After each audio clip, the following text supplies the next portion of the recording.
Chupa é o 2. Eu ia falar isso.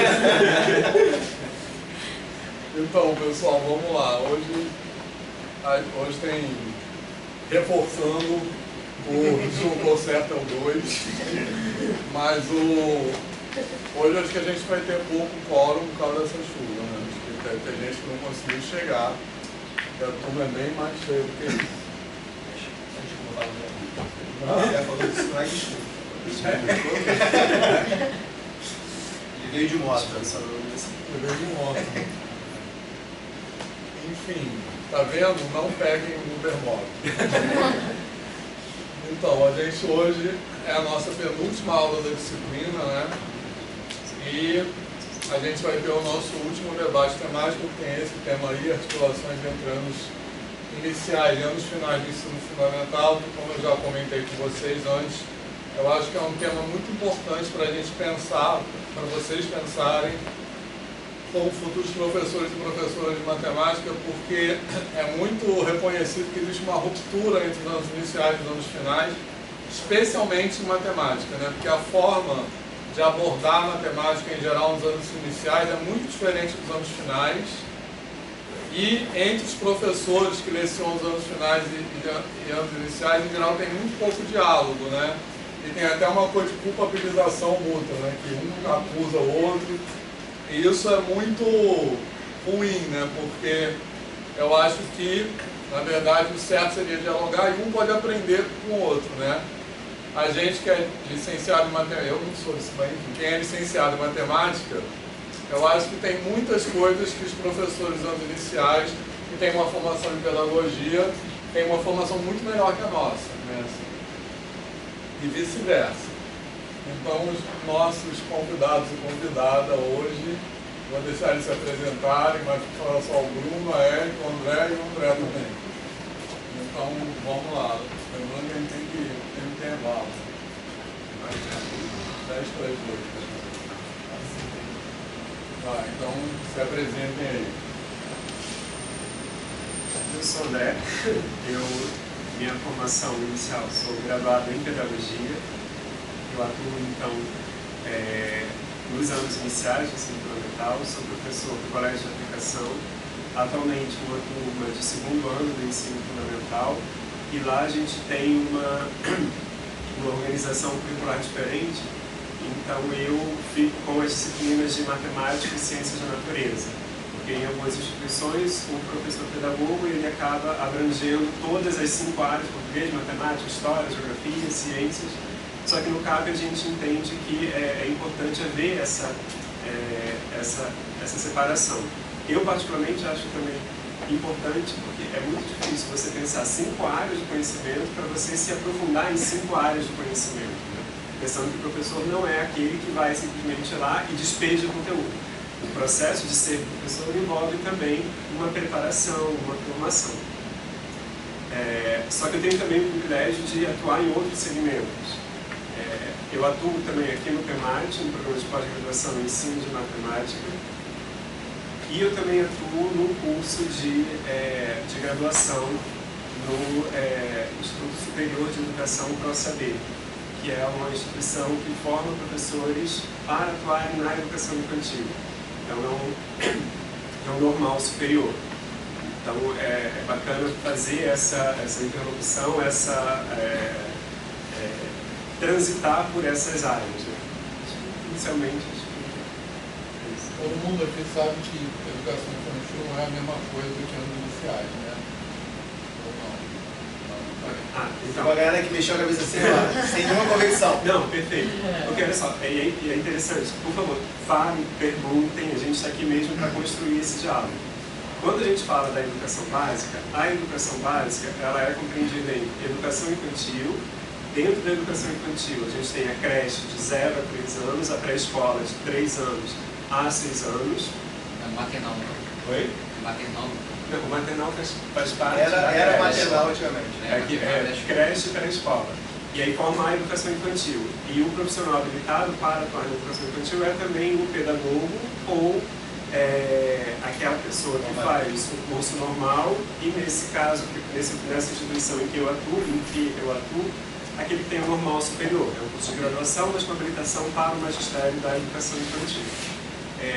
O ensino fundamental contém os anos iniciais, do 1º ao 5º ano, e também as disciplinas são conduzidas por pedagogos, português, matemática, história, geografia e ciências. Então só aí vocês podem pensar também a dificuldade da formação desse pedagogo, que ele atua na educação infantil, nos anos iniciais, português, matemática, história, geografia e ciências. Pode ser coordenador, pode ser diretor, pode ser pesquisador de educação.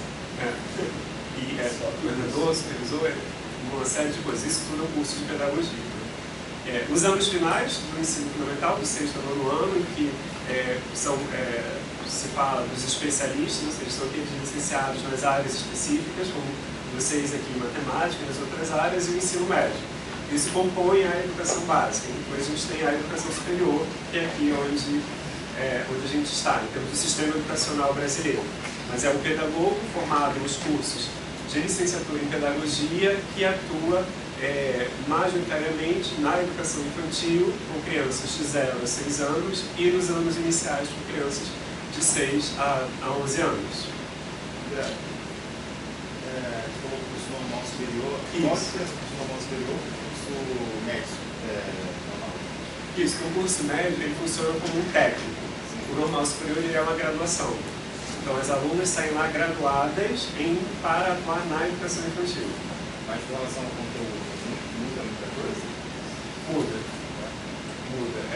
Assim, eu estou atuando lá como professor desde 2023, mas minha história com esse instituto começa lá em 2010.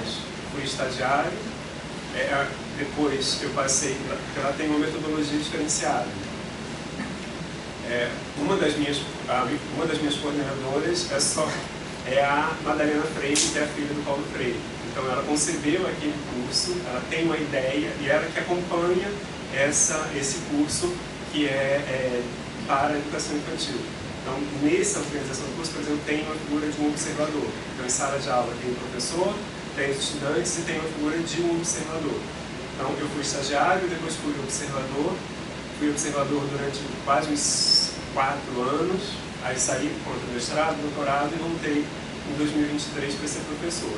E tem um diferencial também, porque lá é voltado para a docência e são pessoas que já atuam em creches. Então é quase uma formação em serviço. Não necessariamente atuam como professoras, e é também interessante que elas percebem As alunas? isso. Mas não necessariamente como professoras. Por exemplo, eu tive uma orientanda que definiu ano passado que ela era cozinheira. E é interessante pensar o papel de cada uma delas, seja auxiliar, seja cozinheira, seja porteira, como educadores nesse espaço. Então, o educador não é só aquele que tem uma licenciatura. Então, pensar mesmo, por exemplo, como ela, enquanto cozinheira, é também educadora. E consegue fazer a diferença na vida, na formação dessas crianças. Mas tem essa diferença que é uma graduação, então tem uma formação muito mais específica para a educação infantil. Porque o normal ele também forma para os anos iniciais. Lá, oi? Isso, o normal é educação infantil e anos iniciais. Lá é a graduação só em educação infantil. O Paulo fez normal. Ah, bacana. Mais alguém aqui fez normal? Ensino médio? A Braiana não foi? A Braiana e a Lula também. Também tem a Carol. Carol também não veio, não. Mas o paralelo é como assim, se eu fizesse técnico em edificações, que é totalmente diferente do engenheiro civil, entendeu? Então assim, mais ou menos o que ele falou, como se fosse um técnico de educação e o outro não, o outro já está considerado licenciatura? Oi? Essa é licenciatura também não? Sim, porque ele vai atuar na educação infantil. Eles são licenciados. André, aproveitando o gancho, aproveitar para dizer qual é a diferença entre normal superior e pedagogia. Muita gente acha que é a mesma coisa. Você vai dizer outra pergunta. Não tem pergunta dele? Ah, tá. Você como profissional que está atuando no normal superior, esperando ele também. Então, o normal superior tem algumas diferenças. Eu acho que uma delas é que elas não atuam nos anos iniciais, enquanto o pedagogo ele pode atuar nos anos iniciais, e a formação é específica para a educação infantil. Então, embora na grade curricular, e às vezes a gente percebe também que tenham alunos que ao se formarem se tornam coordenadores, se tornam até diretoras dessas creches, não atuam nos anos iniciais. Acho que essa é uma das diferenças. Tem uma outra diferença, mas que a gente está em processo de reformulação, porque até a última turma que a gente tem agora, que é a turma 2025, o curso tem a duração de 3 anos. E aí, a partir do próximo, que a gente está fazendo a reestruturação, vão ser cursos de 4 anos. E aí, tem um apreço muito grande, porque não se quer chamar de pedagogia. Quer manter isso em termos de normal superior, para marcar essa posição dessa formação específica para as pessoas que vão atuar na educação infantil. Diante dessa multiplicidade de formações que a gente tem para o pedagogo, lá com a especificidade da educação infantil. Então, todas as disciplinas são muito voltadas para o desenvolvimento da criança. Existem outros desses no nosso período? Eu acho que não. A gente fala até que assim, é o menor curso, o menor turma, porque na instituição só existem 2 turmas. Então, a gente não abre mais do que 2 turmas. No ano que vem, no caso, vai ter só uma turma, porque tem a 2023 está se formando agora, e aí como está nesse processo de reformulação, no primeiro semestre ainda não vai ter abertura de turma, então só vai ter uma turma atuando lá no ProSaber. Que é uma instituição, ela é privada, mas sem fins lucrativos, ou seja, todas as estudantes não pagam para estar lá estudando. O Instituto de Educação não tinha normal superior também? Não estou enganado. Eu acho que já teve. Já teve, né? Já teve. Eu acho que teve alguma regulação que extinguiu, entre aspas, o normal superior. Só sobrou o seu. Isso mesmo. Não, pois e sobrou, assim, muito... eu percebo que tem um diferencial muito grande lá em relação à pedagogia. Né? Eu conheci lá estudando pedagogia. Eu ficava mais apaixonado pelas aulas que eu assistia lá como estagiário do que na minha graduação de pedagogia. Né? Madalena, eu tive a oportunidade de ser estagiário na Madalena, depois fui observador na Madalena. Atualmente, Madalena não está mais atuando como professora. Ela atua na coordenação. Né? Mas sempre ouvi-la é uma alegria, sabe? É uma aula. Ela falando é uma coisa assim, caramba, nossa. Mas é uma pessoa muito que acredita muito naquilo que faz, sabe? A Madalena ela foi professora da educação infantil. Tem um livro dela que é incrível, que é A Paixão de Conhecer o Mundo, e que ela traz algumas reflexões importantes sobre esse processo da educação infantil. Questões assim, algumas até polêmicas, algumas que ela, enquanto docente de educação infantil, enfrentou. Né? Isso, eu vou falar muito. Bom, eu sou o André Novaes, eu fiz licenciatura aqui na UFRJ, fui aluno do Vitor, lá em 2007. Atuei no município do Rio por 15 anos, né, na educação fundamental, no ensino fundamental e no sexto ao nono, né. Trabalhei em colégios privados também, né, no ensino médio, e atualmente eu sou professor da UERJ de Duque de Caxias e dou aula lá no curso de licenciatura em matemática e também para as alunos do curso de licenciatura em pedagogia. Então, eu me peguei nesse lugar de ter que formar também. Agora eu estou formando professores que ensinam matemática de modo geral, né? Tanto dos anos iniciais, como dos anos finais, como no ensino médio. E atualmente eu estou fazendo doutorado, o Vitor é me orientando, eu vou escrever um pouquinho, orientando Entendeu como se fosse. É mútuo. Eu vou falar um pouquinho sobre a matemática nos anos iniciais, assim, na formação dos professores que ensinam matemática. Então, pensar um pouquinho onde é que está essa matemática nos dois cursos. E aí eu vim hoje aqui para a gente conversar um pouco. Eu sou a Ele já foi professor da rede municipal. Isso, então, falei que eu criar uma comissão. Eu sou a Érica Pereira, atualmente sou professora do Colégio Pedro II, dos anos iniciais. Eu fiz o curso normal, o médio normal, do ensino médio. Atuava na época na educação infantil, acho que eu atuei uns 2 anos na educação infantil. Depois eu fui inspetora de alunos no estado, no 6º ao 3º ano do ensino médio. Na época eu já estava na faculdade, então dava aulas de matemática também do 6º ao 9º, em colégio particular. Mas quando eu terminei a faculdade, eu estava licenciada em matemática e com o curso normal.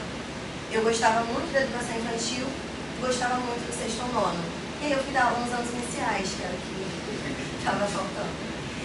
E aí eu ingressei no município do Rio durante 2 anos, porque no município do Rio você poderia ter a pedagogia para ingressar como professor de anos iniciais, ou o curso normal médio mais uma licenciatura. E no Pedro II, para o cargo de professor dos anos iniciais, também é a mesma coisa, pode ser pedagogo, ou você ter o curso normal mais uma licenciatura, que foi o meu caso.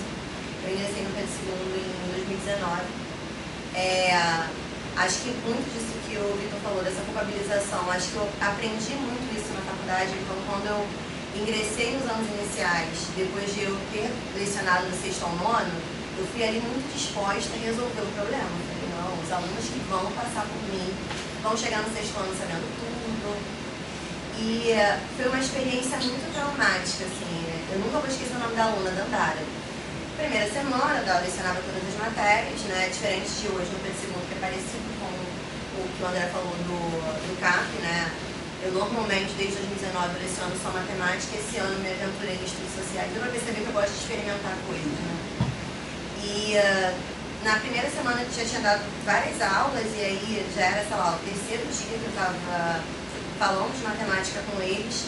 E eu tava assim, nossa, eu preparei aquela aula, muito feliz, e as crianças super atentas. Só que eu tava assim, nossa, essa turma, quando é aula de matemática, eles participam um pouco. E eu tentei, gente, vocês estão entendendo? Aí eles aqui, ó, sim. Aí uma aluna não balançou a cabeça, Dandara. Eu falei, Dandara, a turma tá com dificuldade, né? E Dandara, você tá entendendo? Ela, tia, é que você fala muito bonito, mas eu não entendo nada. Aí as outras crianças, tia, eu acho que é isso. Eu fiquei assim, a vontade foi de chorar, porque quando eu comecei nos anos iniciais, eu pensei, vai ser difícil ensinar tudo, porque a formação é um curso normal. Então, a formação bem curta, e eu não fiz aquele normal de 4 anos. Né? Na escola que eu estudava, eu fiquei 3 anos tendo ensino médio, normalmente, de manhã. E à noite, no último ano e meio, eu ia à noite, 3 noites na semana, para fazer o curso normal. Então, tive uma formação muito teórica, assim, de legislação e tudo mais, mas pouco de prática. Então, eu falei, nossa, tudo vai ser horrível, mas matemática, eu me garanto. Então, acho que eu me preparei para o restante, para matemática, eu estava muito segura, que eles iam entender tudo que eu ia ensinar. E foi traumático. Depois eu corri atrás, inclusive, eu estudei com você no CAP, no curso Conversas. E foi o primeiro ano que eu ingressei. Na educação básica não, tá? Foi a aluna dele. Eu fiquei tenso aqui. Não, eu também não. Porque o desespero foi tanto que eu comecei a procurar qualquer curso que tivesse alguma coisa de matemática nos anos iniciais. E aí, antes, né, quando eu vi que eu tinha passado no concurso, eu procurei tudo de todas as disciplinas, comecei a ler várias coisas. Eu tive que mudar, procurar uma especialização, fui procurar o curso lá no CAP, para poder entender essa dinâmica que eu estava ali. Eu entendia que só saber o conteúdo iria totalmente me fazer, eu ia explicar para as crianças, mas como a Dandara disse, eu falava muito bonito, mas ela não entendia. Por isso. Eu vou falar que você é muito doutorado. É importante. Agora eu sou orientadora do doutorado no programa de educação. Eu sou Bruno, a minha trajetória começa, eu fui nascido e criado em Tuiaçu, quem conhece Tuiaçu, que é próximo a Madureira, onde tinha a fábrica da Piraquê. E ali próximo, ali Madureira. Sul. Ali no Rocha Miranda, né? Rocha Miranda, ali. Madureira, Rocha Miranda. Conhece? Viu, né? Existe, viu? Eu vou explicar porque eu não falo muito que existe, tá? Mas ali próximo, em Madureira, tem o Instituto de Educação Carmela Dutra, que oferece curso normal, que é onde eu fiz o normal. Eu fiz o normal médio, né, em 4 anos, em 3 anos. Os 4 anos de normal, muita mão na massa, foi realmente mudou minha vida fazer normal, assim, me apaixonei pela educação no normal, que até então eu caí de paraquedas no normal, assim, foi a última opção da lista do estado, que minha mãe ficou forçando, tem que ir porque é perto de casa. E o último da lista foi selecionado, foi lá pro normal, do Carmela Dutra, assim. Mas quando eu fiz o normal, eu tinha intenção, eu gosto muito de matemática, vou fazer a graduação em matemática, vou só dar aula de matemática. Mas ao finalizar o normal, eu fiz o concurso no município do Rio de Janeiro, onde eu passei, e aí comecei a me apaixonar pelos anos iniciais. Me graduei em matemática também, né? Sou graduado em matemática. Ao final da minha graduação, eu passei na rede estadual do Rio de Janeiro, ficando como professor dos anos iniciais do município, da Prefeitura do Rio de Janeiro, professor de matemática na rede estadual do estado. Médio Fundamental 2, né? Hoje em dia é só médio. E aí no município do Rio, além de atuar em todos os anos dos anos iniciais, né? Eu tinha habilitação para educação infantil, mas eu nunca quis educação infantil, nunca fui minha praia mesmo, educação infantil. Adorava lá brincar com as crianças e tal, mas tchau, trabalho com educação infantil não é minha vida. Assim, amo alfabetizar, lidar com os maiores, que eu amo, assim, mas educação infantil nunca fui minha praia. Além de professor nos anos iniciais, fui coordenador pedagógico, diretor adjunto, diretor da minha escola também. Atualmente eu saí dessa escola em Turiaçu também, tá? Essa escola é em Turiaçu. Que existe. Existe, tá? Tem escola. Tem escola e é objeto da minha pesquisa do mestrado que eu vou chegar lá daqui a pouco. Eu sabia que existia, só sabia Tem a que fábrica da... É o quê? Eu sabia que existia. Você sabia que existia, né? Tem a fábrica da Piraquê também lá. Tem fábrica da Piraquê, se vocês virem na embalagem do biscoito, tá lá, Turiaçu. Hoje em dia, eu não estou mais nessa escola, trabalho na Prefeitura do Rio de Janeiro mesmo, na sede, lá na Secretaria de Educação, na gerência de anos iniciais, elaborando material, tendo como frente de trabalho o currículo da rede mesmo. Na rede estadual também não estou mais em escola, eu trabalho na Fundação CCERG, dentro do setor de jovens e adultos. Faço mestrado aqui no PEMAT, o meu orientador é o Vitor, onde a minha pesquisa fala sobre o Turiaçu, sobre essa escola onde eu trabalhei, né? Onde eu vou focar na infância, como eles veem a matemática a partir dessa infância, no contexto de Turiaçu, né? O que é ser criança em Turiaçu. Né? Estou em processo de finalização, né? Vai dar tudo certo. Né? Acho que por enquanto é só isso. Eu esqueci de comentar que eu trabalho com formação continuada pela FGV, mas no território do Sudeste do Pará. Pensando ali em professores que atuam do primeiro ao terceiro ano dos anos iniciais, então isso, a gente conhece o território, são municípios que têm, alguns têm 20 mil habitantes, então uma das reclamações dos professores nas formações é porque o livro didático ele é isso, né, nacional, não contemplava ali a realidade das crianças, então o nosso desafio lá na FGV é conhecer o território e fazer materiais, então, por exemplo, nessa cidade de 20 mil habitantes, ao Sebastião do Mercado, é Sebastião mesmo não? Sebastião do Mercado, a gente faz ali problemas matemáticos a partir das situações que eles encontram. Então, coisas que são peculiares ali do local, por exemplo, o amendoim é vendido a litro. Né? Então, para a criança é muito comum para ela falar que ela vai comprar 2 litros de amendoim. Né? Não existe isso de comprar 2 quilos de amendoim, porque o amendoim é vendido em garrafa na feira e você pede o litro. E tem lá o preço do litro. Então, quando tem uma... 2 litros é quantos amendoins cabem numa garrafa de 2 litros? Então, quando tem um livro didático, tem lá sempre aquela habilidade, né? O que você usa para medir? A criança coloca que para pesar um amendoim a farinha, é 1 litro que ela usa, e no gabarito está errado. Então, o nosso desafio é pensar né, em materiais que não tutelem o trabalho do professor, mas que traga ali, né, essa questão regional e que a gente tente ali, a gente tenta mesmo, porque é muito diferente, a gente tenta ao máximo respeitar ali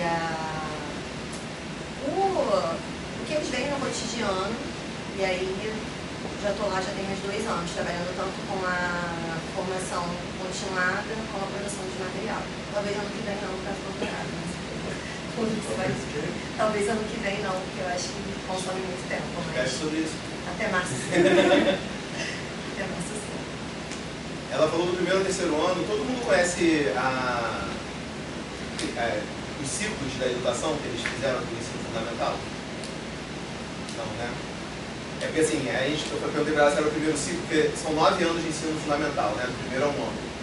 E aí, uma das teorias, né, pedagógicas é você dividir isso em ciclos. Então, do primeiro ao terceiro seria o primeiro ciclo, e aí esse momento seria um momento de alfabetização, que a gente chama. Né? Então você não reprova o aluno durante esses 3 anos, porque você entende que cada aluno tem um tempo de aprendizagem, e aí você espera esse momento para ele amadurecer, e aí só no final do ciclo, né, que normalmente se faz essa avaliação. Né?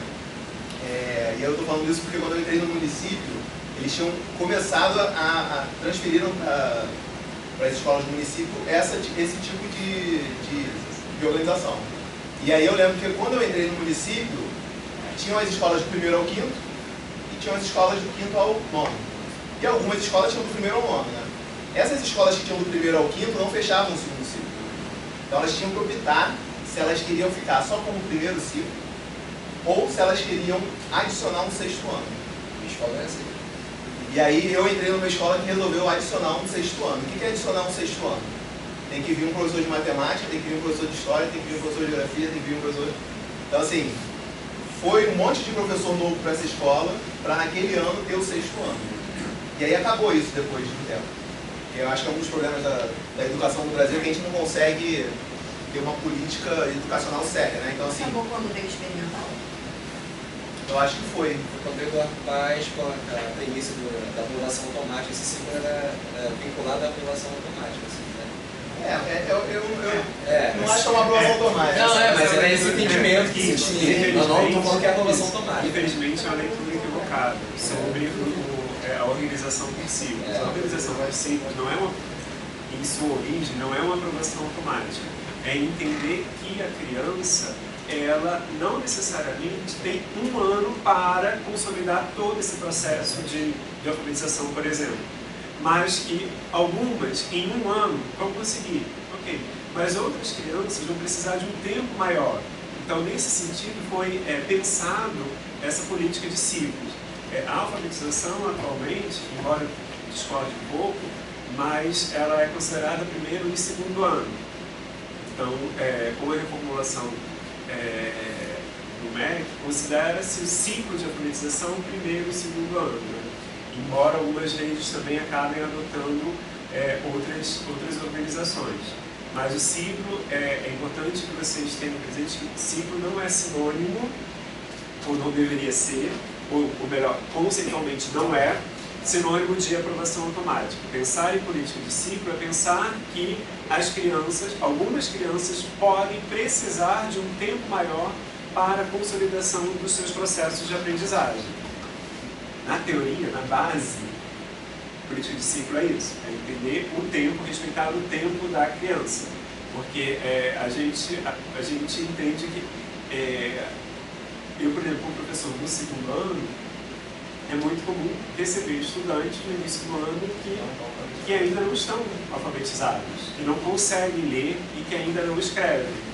E aí, ao longo do segundo ano, essa criança consegue... tem um aluno esse ano que a gente, na primeira semana, a gente fez o que eu desejo para 2025. E aí ele disse, eu desejo aprender a ler e escrever. E aí hoje, assim, ele já tem uma escrita e uma leitura muito autônoma, e é muito bacana ver isso. E aí eu resgato isso com ele. Lembra que você escreveu lá no início? E como que você vem conseguindo? Ele falou, mas agora eu quero ler rápido. Não, até que Mas é pensar esses tempos e processos. Nem todo mundo aprende no mesmo tempo e da mesma maneira. E aí eu acho que já dando um outro gancho para pensar como que nos processos de ensino e aprendizagem em matemática a gente pode, ou até ousaria dizer, a gente deve pensar e incentivar a construção de múltiplos caminhos. Essa construção de múltiplos caminhos é entender que a matemática ela pode ser construída de diferentes maneiras. Né? Isso falou um negócio que eu queria comentar, né? Eu entrei nessa escola do 6º ano, então assim, acabei de sair da faculdade aqui, e aí já fui cair numa escola do município para dar aula com o 6º ano, uma escola que só tinha o 6º ano, na verdade, né? Então assim, na verdade, o meu contato com os professores era muito mais com os professores dos anos iniciais, que estavam todo dia na escola, do que com os professores das outras disciplinas. Porque assim, eu dava aula de matemática, eu saía e entrava no outro. Então assim, era pouco contato, né? Tinha 2 turmas, então no máximo eu encontrava 1 ou 2 professores, né? Quando eu estava lá na escola. E aí eu lembro, porque assim, eu gosto que vocês pensem no seguinte, vocês estão se formando aqui na faculdade, professores especialistas em matemática. E aí o Érica falou, né? Então, deixa comigo. Eu dou conta. Deixa comigo. E aí essa questão de, tipo assim, eu entrei na escola e aí na primeira avaliação que eu dei, eu tinha 35 alunos, 27 notas vermelhas. E aí eu lembro da diretora me chamar e falar assim, André, se tem 27 notas vermelhas, talvez não seja eles que não estão alcançando o conteúdo, né? Talvez essa nota vermelha também seja sua. E aí eu lembro que eu falei, que isso, como não? Muito bem, explico pra todo mundo, pergunta. Acabei de sair da faculdade. Pô. Sei tudo, pô. Então assim, eu acho que a gente, faltou isso pra mim na minha formação, né? De pensar que a gente se forma um pouquinho pensando que vai dar aula pro aluno ideal, na escola ideal, né? Com os recursos ideais, né? E a gente sabe que existem várias escolas, vários alunos. Isso que o André falou, da questão da alfabetização, né? Às vezes essa criança ela não tem um pai, uma mãe presente, ninguém que leia a história para ele, e a gente fica comparando coisas totalmente diferentes. A gente compara essa criança, que não conseguiu se alfabetizar no primeiro ano, com a mesma criança que desde o aninho os pais estão lendo o livro para eles, aumentando o vocabulário. Criança que almoça, janta, lancha, tem uma refeição completa todo dia, com uma criança que come ultraprocessado quando tem. Então, assim, eu gosto de falar isso quando eu encontro com licenciandos, porque, assim, a gente tem que ter na nossa cabeça, enquanto professor, que não é homogêneo, né? E a gente fica idealizando muito o nosso trabalho, né? É muito mais complexo do que vocês já devem estar percebendo, assim, né? Então, eu lembro que isso foi um baque para mim. Quando ela falou isso para mim, eu falei assim, cara, quem tá reprovado sou eu, né? Isso me fez mudar um pouquinho, assim, né? Acho que é importante pensar. E isso que você falou é exatamente o objetivo dessa disciplina aqui, né? Está escrito o objetivo dessa disciplina é desconstruir essa ideia do aluno idealizado, né? Assim, porque eu acho, como o André falou, a gente às vezes na graduação, a gente aprende assim, como ensinar frações, né? Assim, mas a gente aprende como ensinar, a gente pensa, né, em como ensinar frações, pensando só nas frações, né? Mas ensinar frações para quem e onde, né? Assim, que contexto. Como se tivesse um modo ideal, um modo único para ensinar. Como se um modo fosse suficiente para uma turma, porque tem contextos diferentes em relação a escolas, mas dentro de uma sala, né? O André deu o exemplo de receber um aluno do 2º ano que ainda estava no processo de alfabetização, mas também ele recebeu outros lendo a beça, escrevendo a beça. E aí só uma coisa que eu acho que é sempre importante marcar, porque ainda existe um pouco esse chip, essa ideia, esse mito de que o CAP, o Colégio de Aplicação da FRJ, é uma escola de elite. Porque foi assim durante muito tempo. Porque para ingressar no CAP, você precisava passar por um processo seletivo. A criança já lá com 6 anos de idade tinha que fazer uma prova para entrar no CAP. Isso já há muito tempo. Mas atualmente toda forma de ingresso no CAP é via sorteio. Então, e dentro do sorteio tem também as cotas para estudantes da rede pública, baixa renda, indígenas, quilombolas, não lembro agora todas as categorias. Então, no CAP a gente tem essa realidade. PCD também, sim. Então tem toda essa diversidade também no CAP.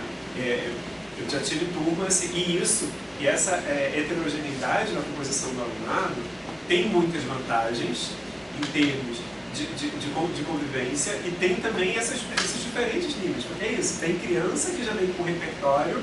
Eu tenho uma criança que, quando eu estava no 3º ano, estava trabalhando com ciências, fiz um bingo do corpo humano, uma criança de 3º ano. Aí, para montar o bingo, a criança me fala cerebelo. Eu tenho, nesse ano, uma criança que a gente estava falando de alguma coisa, e aí ela estava falando de borboleta. E aí ele vem assim: André, você sabia que as borboletas não têm cor? Não tem cor. Como assim não tem cor? A gente vê a cor, né? Borboleta amarela, tem borboleta azul, tem borboleta... Não tem cor. Eu falei, sério? Bom, olha, não sabia dessa informação, vou pesquisar, vou procurar me informar. E aí, de fato, as borboletas não têm cores. As asas? Não, agora eu não vou lembrar exatamente, mas é uma espécie de... É alguma coisa que, ao bater a luz do sol, reflete aquela imagem. Mas a asa da borboleta, ela... Agora eu esqueci. Isso. E aí eu falei assim, gente, não sabia. Aprendi com você. Isso também eu acho que é uma coisa muito importante para a gente ter presente nos processos de ensino e aprendizagem. O professor não sabe. E imagine a alegria dessa criança quando eu disse, caramba, obrigado por me ensinar isso. Ele ficou se achando. E é bacana isso, entender que esse espaço de sala de aula é um espaço de aprendizagem para todos. E por ser um espaço de aprendizagem, a gente não precisa, por exemplo, ter medo de errar. Porque às vezes a gente tem que ser tudo certinho, não tem que responder certo, não posso pensar diferente. Você me lembrou de um garotinho, pra gente refletir como é que a gente fica polindo, né, os alunos. Quanto mais anos de escolaridade a gente tem, mais polido a gente foi, né? Eu conheci um garotinho que tinha 9 anos e ele falava pra mãe que ficava muito triste, porque ele errava sempre umas questões na prova, e ele falava que ele errava porque ele respondia a resposta certa. E a professora queria a resposta errada. Ele não entendia, né? Ele falou, não, mas fica tranquila. Nessa prova, hoje, eu vou escrever o que ela quer que eu escreva. E aí a pergunta o Sol dá a volta na Terra ou a Terra dá a volta no Sol? E aí, qual a resposta? A professora queria que ele respondesse isso por quê? Que a Terra dá a volta no Sol. E aí ele falou, foi lá na prova e escreveu, a Terra dá a volta no Sol, ganhou certo. Aí ele falou, tá vendo, mas escrevi que a Terra dá a volta no Sol, ela me deu certo, e eu sei que tá errado. Mas por que tá errado? Aí ele falou, não, quando eu acordo, o Sol tá ali. No meio do dia, o Sol tá aqui. No final do dia, o Sol tá lá. Quem tá se mexendo? Então você vê, ele estava num ambiente ali escolar onde a professora não estava ouvindo, não estava com uma preocupação de ter uma troca, né, e saber por que ele estava respondendo, né? Porque às vezes vai dizer se está certo ou está errado. Às vezes mas por que você está falando isso, né? E essa é uma pergunta muito importante para vocês pensarem, vocês enquanto professores em formação, pensar para os seus alunos, perguntar para os seus alunos, como que você pensou para chegar aqui? Por que você acha isso? Explica para mim. Isso é muito interessante. E aí eu queria só começar a fazer um exercício com vocês. Queria pedir para todo mundo fechar os olhos. Todo mundo consegue chegar aqui? Não, mas isso não. Fechar os olhos consegue chegar. Consegue chegar? Era um 10. Eu fiquei confusa. Era um 10. O que você vê? Então, fechando os olhos. E aí, eu queria agora que com os olhos fechados, vocês representassem o número 4 com as mãos. Coloquem alto, mantenham alto e abram os olhos. E observem.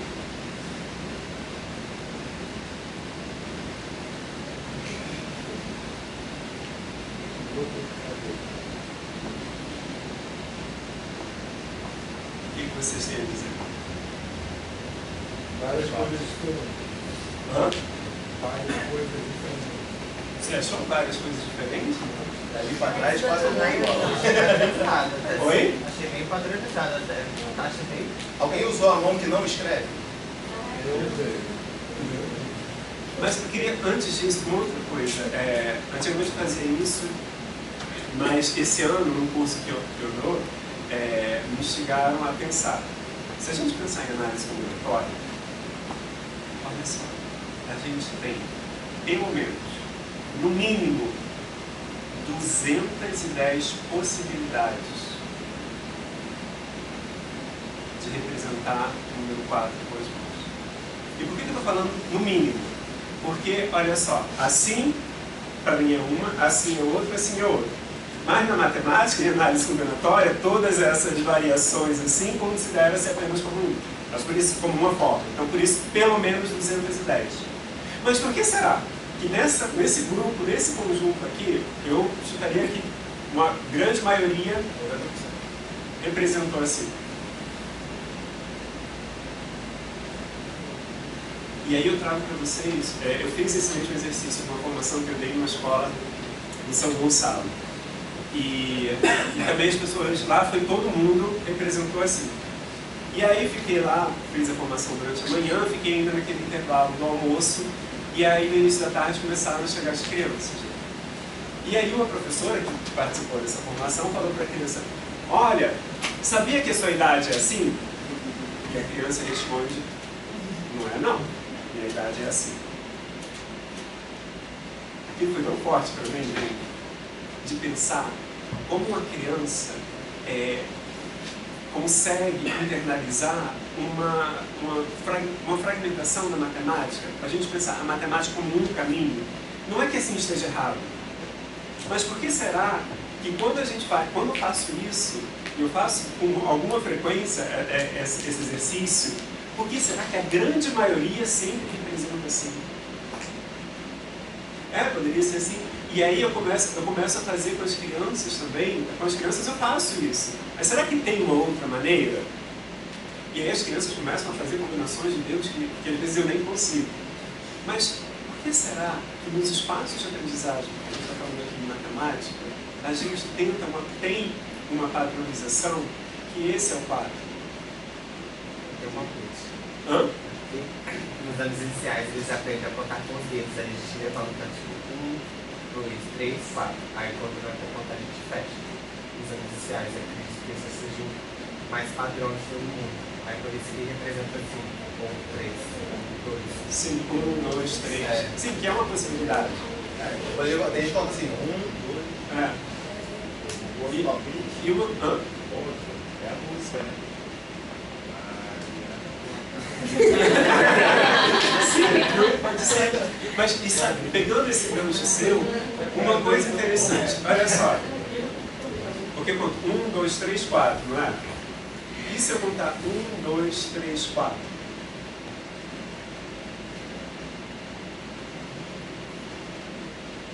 Aí é um bem ordenado? É porque eu não sei, porque na escola, inconscientemente eles ensinam bem ordenado, né? Segue uma sequência. Segue uma sequência, que tipo, A mais B é diferente de B mais A. Aí eu acredito, mas não explicando para a criança, eu acredito que não é explicado para a criança que existem outras formas de abordar a mesma coisa. Geralmente ensina uma vez e a criança, legal, legal, e ele pega, assim, algo assim. Isso é maneiro. Para a gente pensar, quando a gente fala de contagem, e a contagem é essencial, é importante, desde a educação infantil, trabalhar com a contagem. A minha tese de doutorado foi sobre exatamente a contagem, né? E a contagem, ela tem alguns princípios, vamos dizer assim. Primeiro, que todos os elementos devem ser contados. Segundo, que tem uma ordem que era estada. 1, 2, 3, 4, por aí vai. E o terceiro princípio fundamental é a da cardinalidade. O que significa? Se eu pergunto quantos dedos tem aqui, a criança pode falar 1, 2, 3, 4.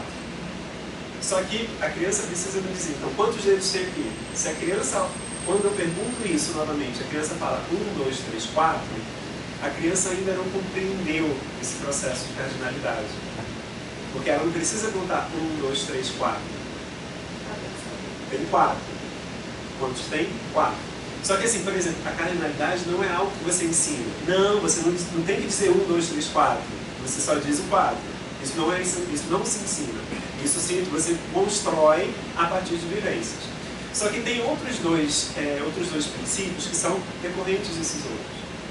Um que é que outros objetos podem ser contados, eu estou falando dentro, mas você pode contar outras coisas. E o outro é a irrelevância da ordem. Só que esse, muitas vezes, ou quase na totalidade, a gente não trabalha. Algumas pesquisas, inclusive com licenciados da pedagogia da matemática, apresentou essa maneira da contagem. E muitos disseram que essa maneira da contagem estava errada, porque não seguiu a ordem. Só que, olha só, contou todos os elementos, seguiu a ordem, estava 1, 2, 3, 4, e quantos tem? 4, e o princípio da cardinalidade. Então, a importância é que nenhum objeto seja contado mais de uma vez, todos sejam contados e que tenha cardinalidade. Só que pensar outras formas de contar, às vezes, não é muito presente nos processos de ensino-aprendizagem. E aí, por isso, cria isso. Então, para a gente pensar, é possível pensar outras matemáticas, pensar maneiras diferentes de fazer e de pensar matemática? Eu acho que é um papel nosso também, como professor, causar o estranhamento, né? Então, por exemplo, eu fazia muito isso, assim. Quando eu falo quadrado, todo mundo aqui imagina um quadrado. Alguém imaginou um quadrado virado na posição que a gente chama de losango? Dito isso, pessoal, A maioria das pessoas é o quadrado ali, né? Igual o retângulo, né? Quando falar então que o retângulo o quadrado é um retângulo, eu falo isso para as minhas licenciandas de pedagogia, 10 minutos de discussão. Não, eu tinha uma professora de yoga que ela sempre falava assim, agora imagina um triângulo de cabeça para baixo. É isso, o triângulo tem um triângulo, assim.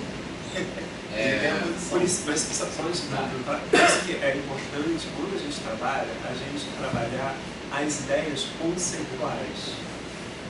E não simplesmente, porque esse daqui é o triângulo. Muitas vezes no livro está só esse triângulo. Mas o que é um triângulo? O que define um triângulo é ter a ponta para cima?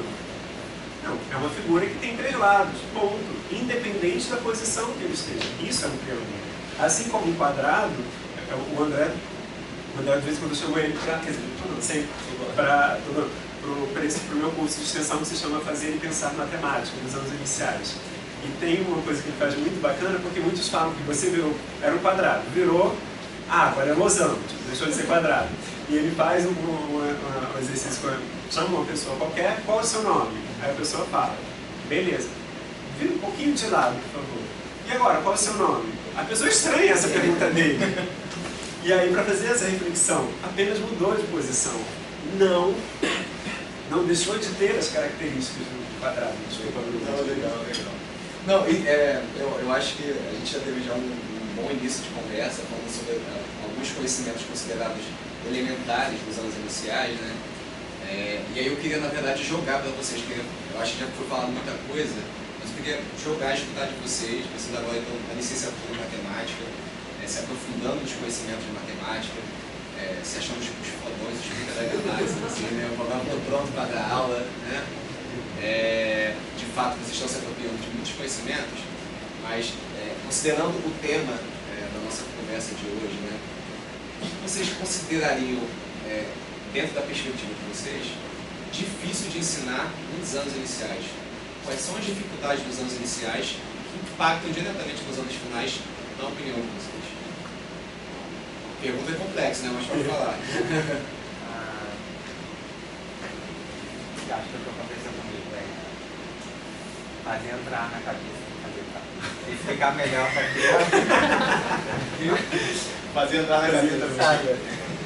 Explicar melhor para a criança que uma incógnita, né? Um X, um Y representa de verdade. Porque quando eu entrei no 6º ano, eu já fui, X mais Y, agora é uma professora uma variável. Beleza, mas... E era difícil associar que o que eu podia contar, agora eu não podia contar, eu tinha que interpretar algo abstrato daquilo, para depois eu ter que contar de novo para fazer a prova real. E isso, eu acho que até hoje eu tenho um problema pau disso. Você tem incógnita, né, o conhecimento algébrico aí, né? Que conhecimento prévio você acha que o estudante deveria ter para atingir? Esse é um exemplo de algo que a gente normalmente já faz no ensino no Fundamental 2, né? Nos anos finais. A gente queria que vocês pensassem antes. Tipo assim, do 5º ano para trás ali. Mas eu achei interessante Não, isso. eu achei interessante. O que vai ser construído até lá? Eu faço isso com os alunos de 2º ano. Eu trabalho probabilidade com os alunos de 2º ano. Porque tem pensamento algébrico. Mas nisso, sabe como que eu trabalho? Claro, eu me chamo de incógnita, eu me chamo de X. É porque quando a gente eu trabalho com o que alguns autores chamam de campos conceituais. Quando a gente fala de campo, por exemplo, campo aditivo, muitas vezes, eu tinha 5 brinquedos, ganhei 4 brinquedos. Com quantos fiquei? Ganhei é mais, perdi é menos. Fiquei com Ok, isso é importante no momento, mas não precisa ser sempre assim. Eu posso trabalhar com a criança, olha, eu tinha 5 brinquedos, ganhei alguns, fiquei com 9. Quantos brinquedos que eu ganhei depois? Percebe que são ideias que depois o quantos ganhei lá no ensino fundamental 2 vai ser chamado de incógnita. Mas esse pensamento algébrico, ele já pode ser construído já desde os anos iniciais.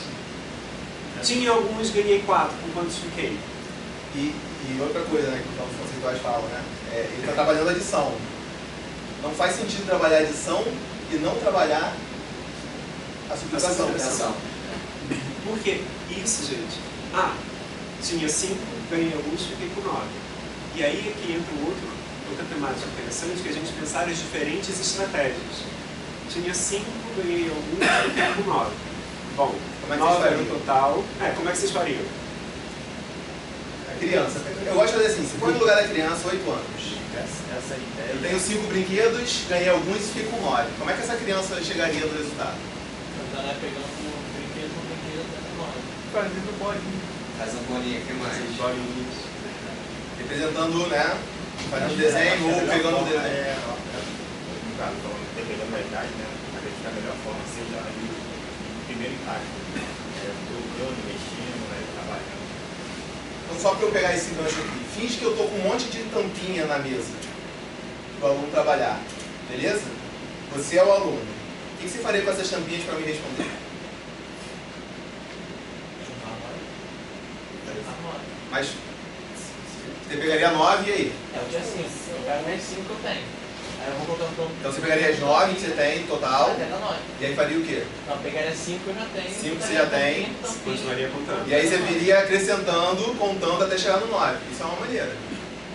Agora você poderia fazer de outra maneira. Tem aluno que pega as 9 e passa tinha 5. Então eu vou tirar 5 e conta quantas tinha. Então percebam que essa situação você pode resolver com adição ou com subtração. E isso que é muito bacana, de pensar e possibilitar às crianças essa construção de um pensamento próprio na matemática. As crianças são capazes, sim, de construir pensamentos que às vezes a gente nem entende. A gente não sabe, mas... eu falo demais, tá? Mas podem perguntar. Colega, ele quer falar. Tá. Eu acho que uma das, assim, observando, porque eu sou mediadora de um aluno, mas eu assisto muito a professora da aula. E uma das coisas que eu mais observo que eles têm dificuldade, no segundo ano do ensino fundamental, é que ela começou a ensinar soma ou subtração por casinha. Então tem a casinha da unidade, tem a casinha da dezena, tem a casinha da centena. E aí ela fala assim, se a gente vai somar 5 com 5, 0 fica na unidade, e aí não pode ficar dois números numa casinha, tem que passar para outra. Aí o aluno tá, ok, vamos para a subtração. Agora tem que pegar emprestado, e aí o que não podia ficar em duas casinhas agora pode, e aí e eles não entendem isso, porque antes não podia, mas agora pode. Mas vocês estão, como professores especialistas que vocês estão quase sendo, como é que vocês explicariam? O que essa professora não está ensinando direito na sua concepção? ali é o conceito de unidade, dezenas, centenas. Ela está fazendo, a casinha é justamente isso. Então, aí você vai explicando, bota os quadradinhos, explica por que cada número. Por exemplo, eu faço assim, eu coloco um quadradinho, desenho, faço o desenho de uma casa, ele tem várias casas, né? E que cada número ele tem um posicionamento e essa posição ela dá a ele um valor. E aí quando eu faço esse negócio de pedir emprestado, eu explico, vai fazer assim. Não, só pra gente, eu gosto que a gente visualize. Por exemplo, eu falo assim, ó, ali você tem 8. 8 tem como tirar 9? Eu mando colocar 8 na mão, por exemplo. Tenta aí tirar 9, tem como? Aí ela me fala, não tem como. Então eu vou fazer o seguinte, vou pedir emprestado. Aí eu falo o seguinte, eu vou pegar uma dezena, porque eu já expliquei o conceito de dezena. Vou pegar uma dezena e vou colocar por 8. 10 mais 8 fica 18. Eu coloco um ali. Aí eu não falo que ele está ficando 8 do lado. Eu falo que o número vai transformar em 18. E aí desse 18 ele tira um 9. Acho que você resolve esse problema essa é a parte da dificuldade, É. porque esse 18 está no lado da unidade. Não era para ele ser desenho, entendeu? Por isso que é bom desenhar, bom desenhar. Pensa assim, Dois aqui, mas se você tem, 2 menos 9. aí você... Eu acho que uma boa maneira de resolver esse problema é usando material dourado, que fica mais, faz mais sentido ali essa questão de separar a unidade, né? No caso, sei lá, você está com uma dezena ou uma barrinha, né? Aí você pega e troca por 10 cubinhos, aí faz mais sentido essa questão, né, de pegar emprestado. Mas observa, ainda assim, o aluno pode estranhar o fato de que eu estou na unidade ali com 18 e você falou para ele só para ter 10. Todo mundo sabe que tem material. Mas eu aposto que quando você dá aula, você fala. Todo mundo sabe que é um material dourado? Não. Material dourado, ele Quem foi... sabe que é material dourado? Descobri esses dias. Foi segunda-feira. Normalmente é um material de madeira antigamente, né? Hoje em dia eu vejo até alguns coloridos que elas crescem. Mas o material dourado, ele foi desenvolvido por uma médica italiana chamada... Cada babá da Montessori. Tem várias histórias de Montessori interessantes. Mas ela era uma médica italiana, e quando ela desenvolveu esse material, ela desenvolveu para trabalhar especificamente com crianças com dificuldades de aprendizagem. Esse material eram blocos de madeira que representavam quantidades. Então a gente tem cubinhos, cada cubinho representa uma unidade, tem barrinhas, então se você colocar 10 cubinhos empilhados vai ter o mesmo tamanho de uma barrinha, ou seja, cada barrinha representa uma dezena. Tem a placa, que representa centena, e tem o que a gente chama de cubão, que representa o milhar, a priori. Por que a priori? Porque a gente pode utilizar também o material dourado para trabalhar com números decimais. Acho que eu posso até... Porque a ideia é você transitar na base 10, né? Então, uma das formas de ensinar é usar material concreto, né? Então, assim, isso é uma coisa que a gente sente que é uma das rupturas, de fato, dos anos iniciais para os anos finais, que no 6º ano parece que extinguiu. É proibido agora usar material concreto. Parece que o aluno tem que virar adulto.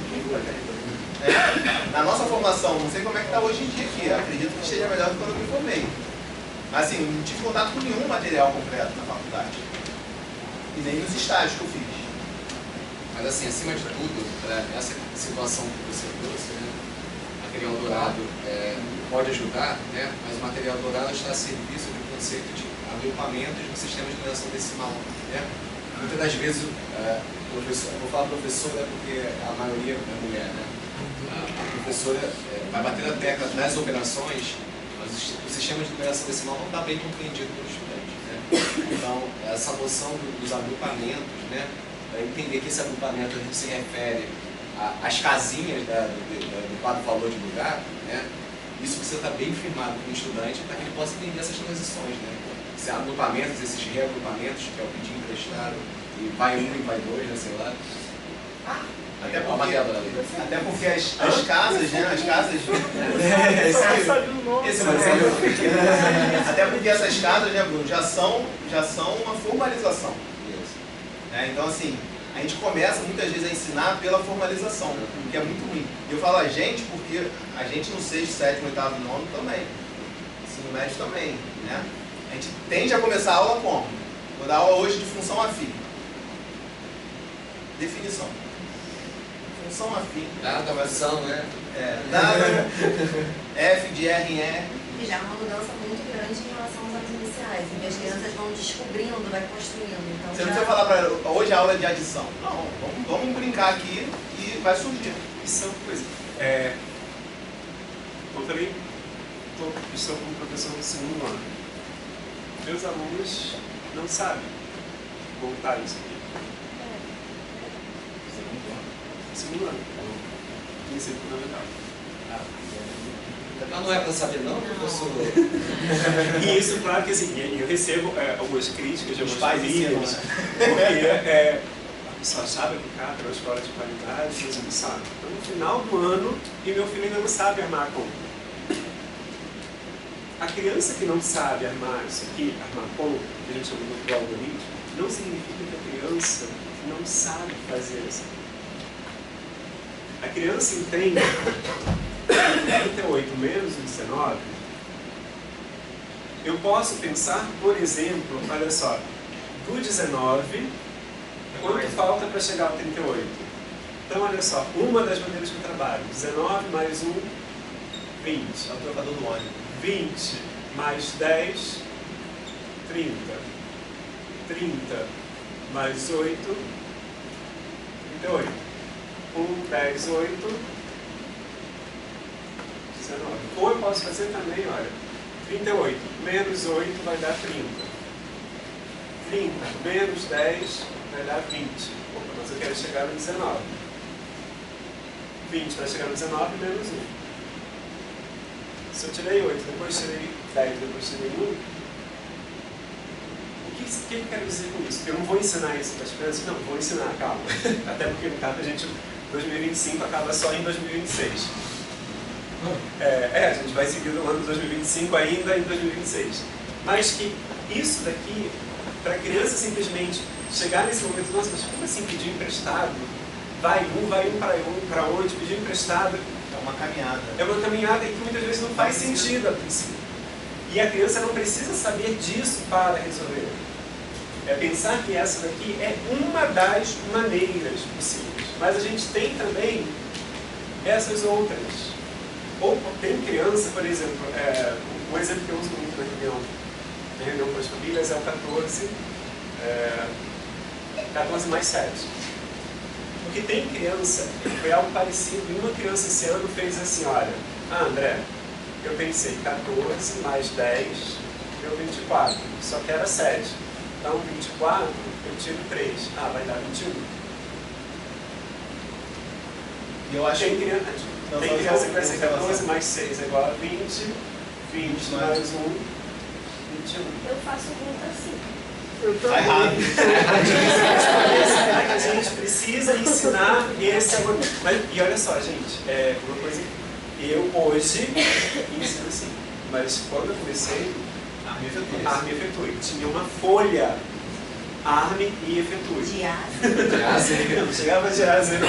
Mas eu tive uma professora na educação básica que eu aprendi uma coisa que hoje, até hoje nunca mais ouvi.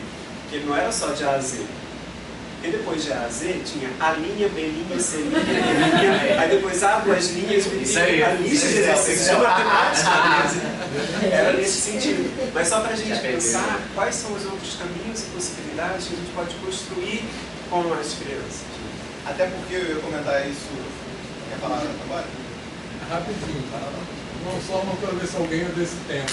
No meu tempo, eu estava no Fundamental 1, na época era primário. Primário. Não, era primário.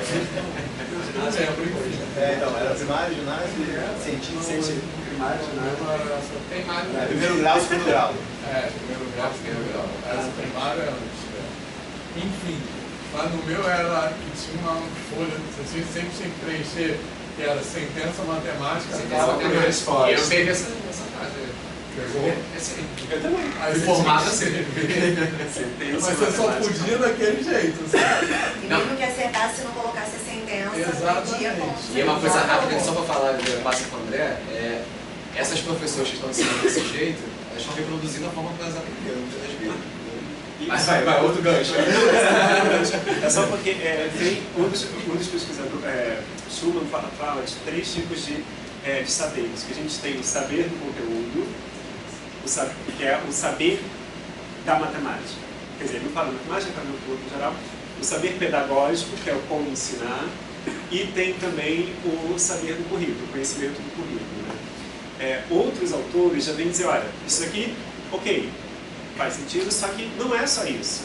Tem outros elementos, por exemplo, o Tardif também traz a questão, olha, a gente tem a experiência do próprio professor. Porque ele passou um tempo da sua vida dentro da escola, dentro de sala de aula. Então a gente não tem como dizer simplesmente que é aquela parte na graduação que vai formá-lo enquanto professor. E aí a gente tem muitas vezes isso, esse ciclo que não se rompe. Que eu aprendi lá. No início da minha docência, foi aquele professor que fazia com os meus alunos, coitados. Me efetuou. Não, e acontece muito, né? Tem muita gente lembra da licenciatura porque tem um professor que marcou. Isso aí. E aí você fala, cara, esse professor me marcou. Aí tu vai lá, faz a faculdade. E aí na faculdade, tu meio que, né, o Klein fala, você não vê o que você vai ensinar, via de regra, você vê pouco o que você vai ensinar. E aí você volta para a sala de aula. O que primeiro você faz? Vou tentar dar aula daquele professor que você amarrava. Eu colocava na aula do professor que você teve. Agora pensa nisso. O cara dava aula também. Ele passou pelo mesmo processo que você. Então a gente está dando a mesma aula que talvez tenha sido dada há 100 anos atrás. Algumas práticas nossas são assim. Esse Arme Efetue, por exemplo, é isso. Aí eu ia comentar, eu gosto sempre de me colocar no lugar ali, ó, se eu fosse aquele aluno ali, eu ia falar assim, cara, estão falando de subtração comigo, faço subtração de cabeça. Então vocês vão pegar aluno no 6º ano que não sabe as operações básicas. E aí eu vi muito isso, sim. Muito professor de matemática, especialista, colegas meus, que eles falavam, não consegui ensinar nada nesse 6º ano porque eles não sabiam nem as operações básicas. E eu fui perguntar, mas tu não sabe ensinar as operações básicas? Ficou um ano com ele, tu não conseguiu ensinar?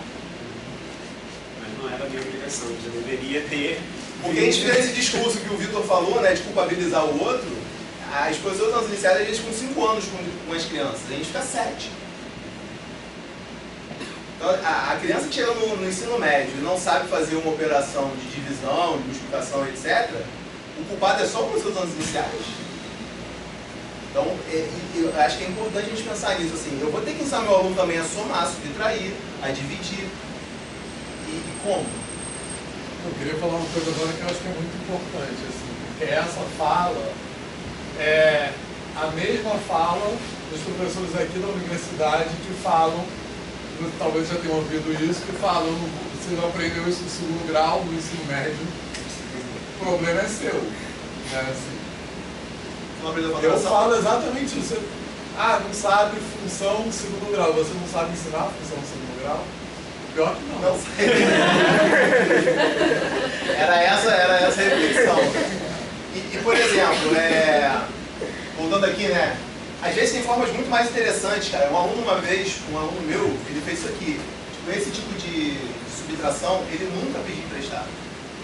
Ele fala, cara, André, não sei por que você está pedindo emprestado. Ele era muito esperto, cara. Ele completava o número. Então, tipo assim, 19. Tirar 19 não é difícil? Ele falava assim, não, mas tirar 20 é mole. Eu sei tirar 20. O que eu fiz aqui? Eu acrescentei 1, não foi? Não é a distância de um número para o outro? Se eu acrescentar 1 aqui, como é que eu faço para voltar para a distância? Acrescento 1 no outro. Aí ele fazia 39 menos 20. Só tem que fazer isso de cabeça, né? Até você conseguir, ele te explicasse o que ele fazia. Mas olha lá.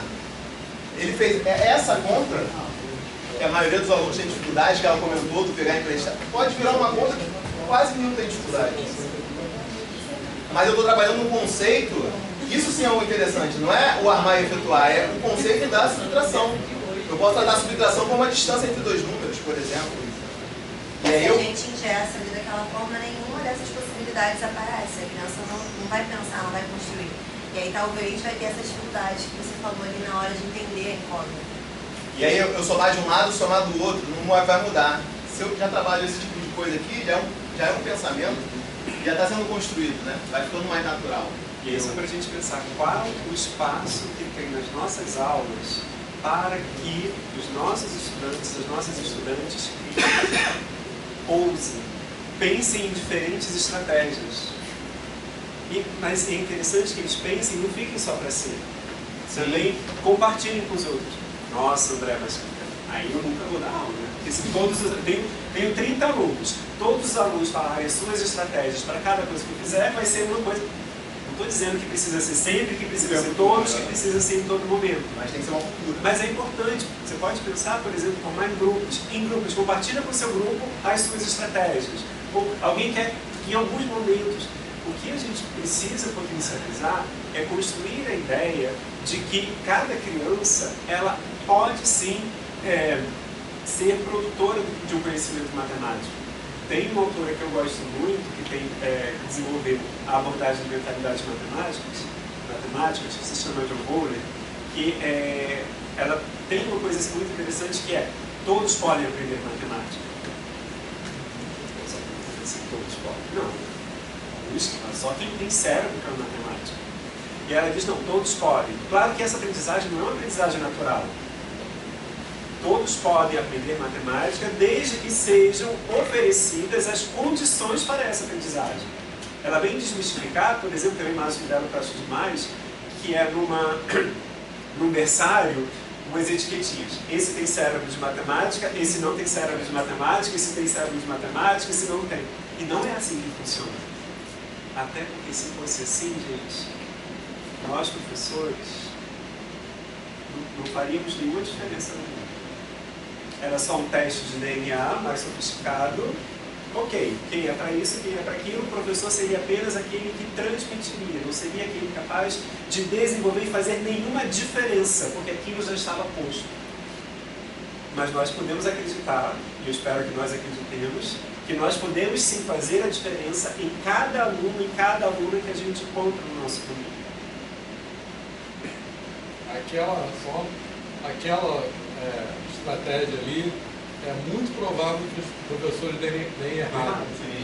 Assim, 39 menos 20, era 48 menos 19. De onde você tirou isso? Muito desatento, né? Copiou. É porque a gente precisa fazer um intervalo, eu queria só dar um comentário também sobre isso. Que aqui na universidade acontece muito, né? A seguinte coisa, que tem professores que falam muito, assim, insistentemente, que os alunos são fracos. Esses professores que falam muito, você pode apostar, é ele que não sabe dar aula. Ele que é fraco. Exatamente. É ele que não sabe, assim, que não quer... não entendeu a posição docente. E ele não quer aprender a dar aula, digamos. Ele não quer fazer o exercício de olhar para aquele aluno e pensar como que eu vou dialogar com esse aluno de forma a provocar o envolvimento dele, enfim. Ele quer dar a mesma aula que ele dá sempre, sem ter trabalho nenhum de repensar essa aula, de problematizar essa aula. Ele quer dar aquela mesma aula. Assim. E se tem um aluno que não se adapta àquele jeito de dar aula, o problema é do aluno. É porque ele tem medo de não saber. Isso. Exatamente. Ele só sabe daquela maneira, às vezes. Isso aí. Isso aqui, né, essas outras soluções, isso aqui mexe com ele. Eu tinha, só para finalizar, eu tinha uma professora que trabalhava comigo que ela falava assim: André, não sei o que eu faço com meu filho. Eu só te dava 10 em matemática. Ela, não, você tira 10, sei lá, mas ele faz conta de subtrair somando. E ela falava, eu não tenho como entender, que era justamente essa coisa que o André falou, né? Ele fazia indo pra frente. Então ele falava assim, aqui eu vou somar 1, depois eu vou somar 18. Vai dar 19. Como é que ele faz isso? E é isso, assim, né? Tipo... E ela era de matemática? Não, ela era dos anos iniciais. E ela veio cá, me explica, cara, porque não é possível. Se ele tá acertando, é porque deve ter alguma lógica, né? E aí é isso, né? Mas eu acho que depois do intervalo a gente pode trazer mais um pouquinho dessas conversas. Então, valeu. divulgação do